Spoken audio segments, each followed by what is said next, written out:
میرے شوہر 2 دن کے لیے شہر سے باہر جا رہے تھے، تو وہ مجھے بولے کہ چلو تمہیں تمہاری امی کے گھر چھوڑ دیتا ہوں، اکیلی کیا کرو گی گھر پر، ہو بھی ڈرپوک۔ میرے شوہر کے کہنے کی دیر تھی اور میں خوشی خوشی تیار ہو گئی۔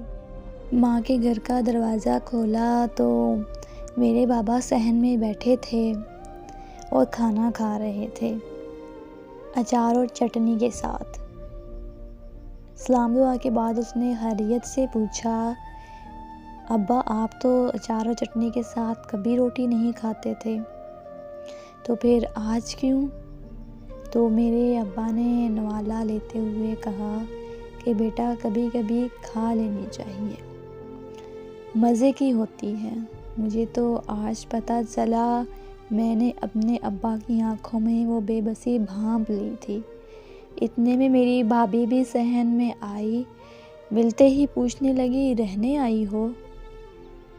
میں نے خوشی سے بولا، جی بھابھی، اسد 2 دن کے لیے شہر سے باہر گئے تو میں نے سوچا کہ میں ابا کے گھر کا چکر لگاؤں، اور اسد نے مجھے یہاں چھوڑ دیا۔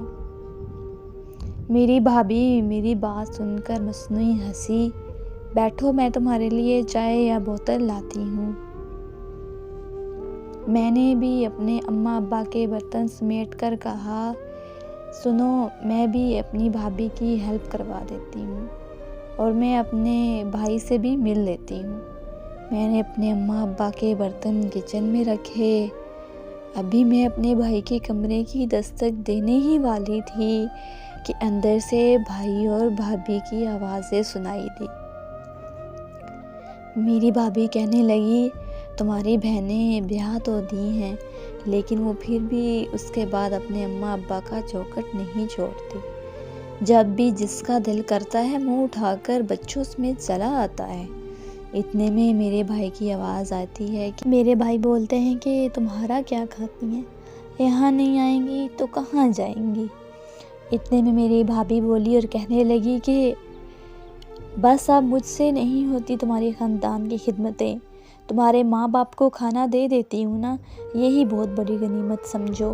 میرا تو جسم جیسے وہیں سن ہو گیا ہو، اور آواز حلق میں مب ہو گئی، اور میں الٹے پاؤں واپس ہونے لگی۔ تھوڑی دیر بعد میں فون پر بات کرتی ہوئی باہر نکلی کہ اچھا امی آپ لوگ آئے ہیں گاؤں سے، مجھے پہلے ہی بتا دیتے تو میں امی کی طرف آتی ہی نا۔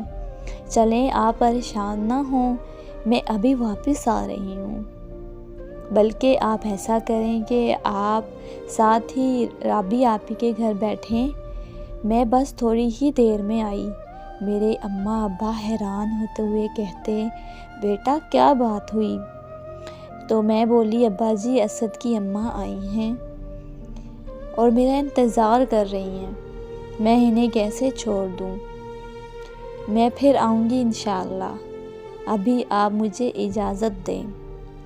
میں اپنے آنسوؤں کو حلق میں اتارتے ہوئے اپنے دونوں ماں باپ سے ملی تو بابل کا گھر پھلانگ آتی۔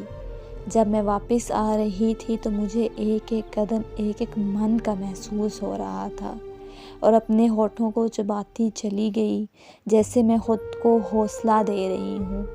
مجھے پھر وہ بات یاد آئی، فصلیں جو کاٹی جائیں اگتی نہیں ہیں، بیٹیاں جو بھی بیاہی جائیں مرتی نہیں ہیں۔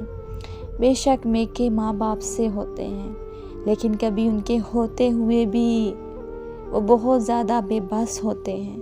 مجھے رات کھانے میں نمک زیادہ لگ رہا تھا، جبکہ وہ نمک میرے حلق سے اترے ہوئے آنسوؤں کا تھا۔